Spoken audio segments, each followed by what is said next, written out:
Hi, this is the help video for Access Chapter 12. We're going to start at step 26. So all of the macros that we have looked at have been standalone macros in that if I looked at the navigation pane, I would see them. But remember, there's two other types. And so we are going to look at an embedded macro at this point. And so one of the things I wanted to show you was just in your e-book or your physical book, there is another quick reference that is something you might want to make note of. And these are a list of events that can happen that can trigger an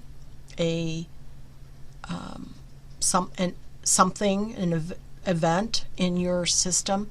So on click, like we do that all the time, right? Click, opening, before update, after on focus.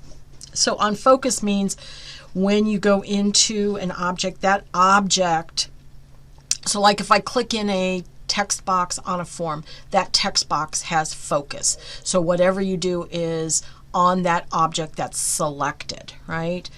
On enter, on exit, on double click, right? So those are all things that you can do with these embedded macros. So let's see. If necessary, press F11 to open the navigation pane, which we're good. Create a database sheet. Oh my goodness. Create a data sheet form based off the table customer. So let's find table customer, and we're going to create a form that is a data sheet form. So I went to more forms, data sheet. So I started on table customer. I'm going to click on create more forms data sheet, and there it created a simple form based on the table that we were sitting on. We're going to save this as FRM customer list. So 26 is done. So let's look at 27. Create an embedded macro that will run with the on-click event for the customer ID column. Okay, so customer ID column. When they click on this field, we want to open the customer purchase form.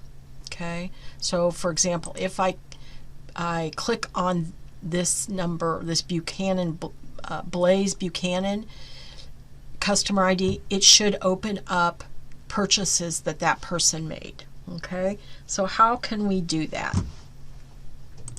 So the first thing we're going to do is click the customer ID column, not on a specific individual.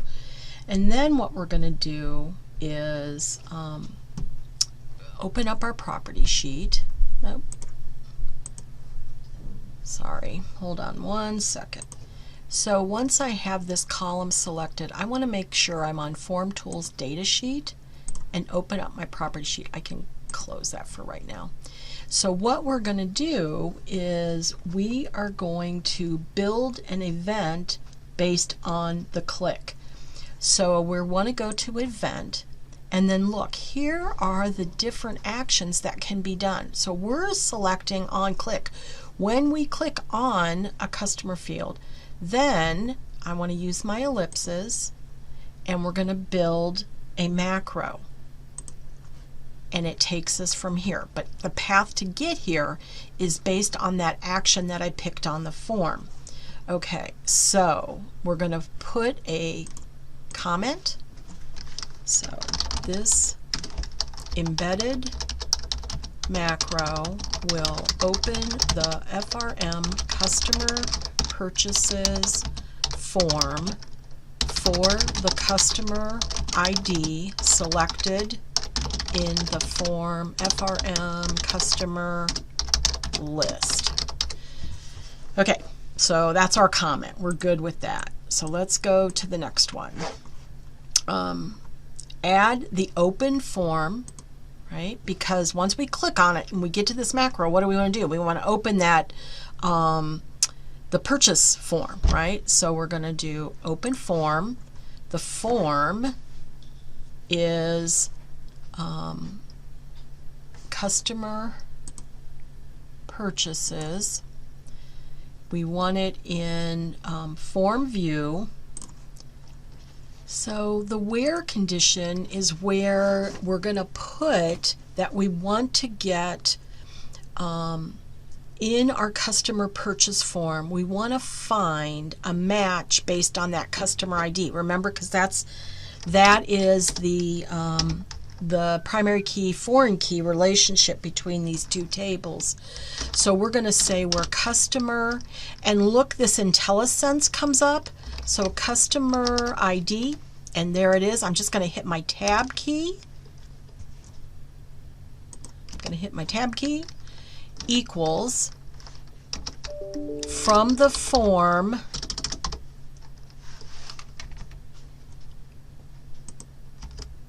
so I'm just exclamation square bracket FRM customer list, that's the form, and then the field on that form is customer ID. So we're saying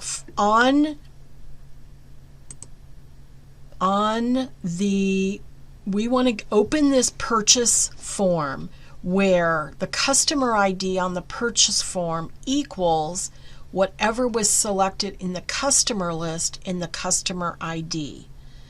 We want to be in edit mode and dialog.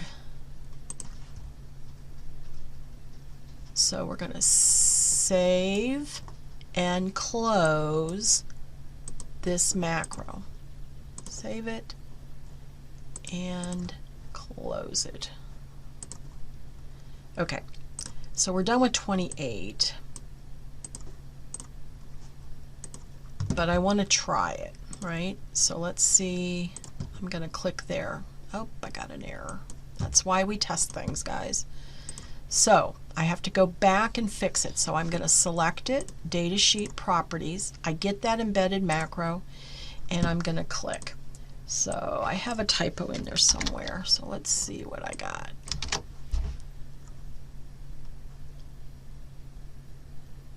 So I'm going to save it, save, close. Yep, something's not right. Okay, so I had a typo in here, so let me show you what this does. Let me close out of here. I'm going to open up my customer list, and let's say I pick this one. It automatically, on that click, will bring up Hamish's purchases, which he doesn't have any. So let's see. Okay, so there's Mercedes. There's her 2 purchases. So anything that I click on, it will bring that up. Embedded, so you don't see it down here. Okay, so we are still in the form.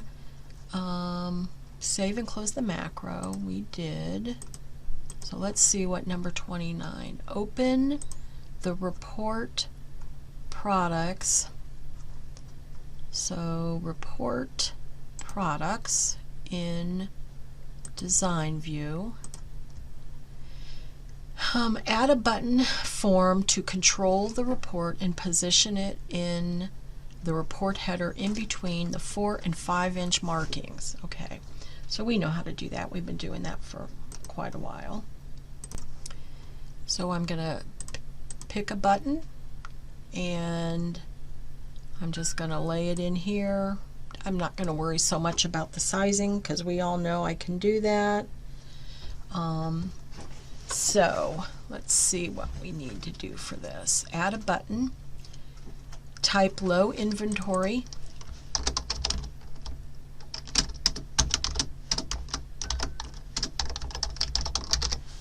into the caption. So we did that. And now what we're going to do is we're going to put an embedded macro against this button that when you click it, the report's going to just show you the product list, but only for those with whatever you deem a low inventory. Okay, So how do we go about that? So with that object selected and our properties pages up, right? So we're doing it the on click. You always want to look at what your event is. This is the on click. So I go to my event on click, do the ellipses to get to the macro builder, and there we are. So the first thing we're going to put is our comment.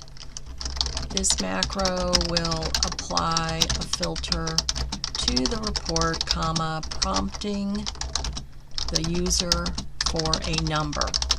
The report will display products with fewer items in stock than the number provided and attach the filtered report to an email. Okay, that's pretty cool, right? So on the fly, you can change this. You can change this to. You can change this to a filtered report and then output it as an email. That's super cool. So let's see what we do next. Add the set filter action. So let's do set filter. And the set filter is what? Hold on. So I'm going to put in the where condition. So I'm going to say when quantity in stock is less than, and then you see the square brackets here, that's a parameter, that's a prompt, right? So where I'm going to filter this report to where quantity in stock is less than whatever was entered in the prompt that is added. Okay, so we're done with that. 32, add the email database object. The object type is a report, right? We're sending a report. The object name is products, RPT products. We want to output it as an Excel file. We're putting it to, let's see, we're going to leave the to and CC blank so you can fill those in. The subject line is low inventory report. Let's go ahead and put your own email in for testing. So put your own email in just so when we run it, it goes somewhere. And edit message is yes. We're going to save and close the macro. So 32 is done. I can test it by changing my view, clicking on the low inventory. There's my prompt. Let's say 9. And I don't know. There's nothing here. I should have picked a different one. So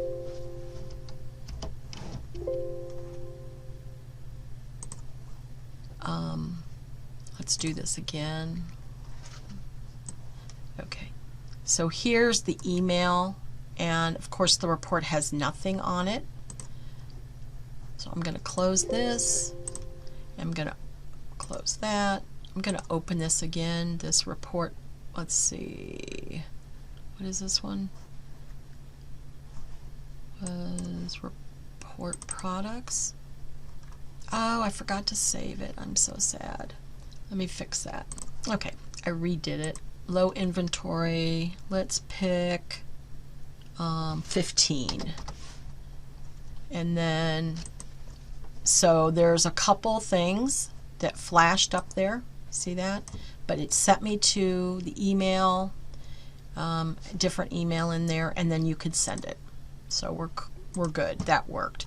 All right, so let's open the table, purchase table in design view, and we're going to create an after insert data. So we're going to create a new macro after. Okay, so first of all, I have this in design view. We need to go to datasheet view. So we need to see the data. Create an after insert. So if we click on the table, right here is this table tab. It's in Table Tools, Table. So we want to go there. And right here are our events. So we're saying when we're after insert. So find the after insert. What are we going to do? Well, we're going to put that comment in there, right? So I'm going to type that comment in. Okay, so I have the comment done. So let's think about what we're trying to do here. So we're in the purchase table. So when somebody makes a purchase and that record is inserted into the table, this macro is going to run. And what it's going to do is update the inventory table to be reduced by however many was purchased, right? So that the inventory table of your products is always current. So we're done with 33. All right, so add the lookup record in the argument where, and I'm just going to click this and copy it from here in the where. Oh, I copied too much, but that's all right. Whoa. Okay, and no period at the end. So where the table product in the product ID in the table product matches the product ID in the table purchase. So we're looking up that record, right? So let's see here. So then what we're going to do is we're going to, after we look it up, so we're going to do this indented one because we got to find it first. Then we're going to edit the record, right? And we want to edit the record to set the field, and the field is TBL product, that's the table, dot quantity in stock, double click on that, and it's going to be the TBL product dot quantity, so I'm using this IntelliSense so I don't have to keep typing, minus the table purchase dot quantity. So we're saying in the product table, the quantity in stock field right here is going to be reduced. It's going to be whatever it is minus however much was purchased from the purchase table. Super cool. Going to save it. Lookup. Okay, hold on. What did I do? Oh, I didn't close. Okay. So I moved off of it. Save. Okay, I skipped. Look up a record in the table product. So that's what I missed. Notice how that was bold because that's where my error was. So I'm going to save it again and try and close it. Hey, it worked that time. Okay, save and close. So go ahead. So now what we're going to do is we're going to test it. So go into purchase, the table purchase, and I want to say a new purchase has been made. So it is New Mexico mud mask. The customer is Blake Otto.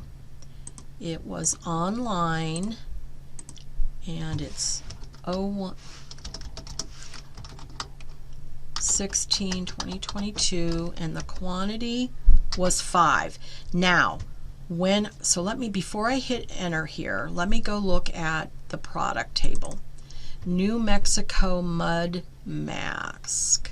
Where is it? Where is it? Oh, number 1. We have 30 in stock. Okay, so after I leave this and this pencil's gone and this record has been written to the table, that after insert it's going to run. So now I'm going to close out of this and go look at my purchase.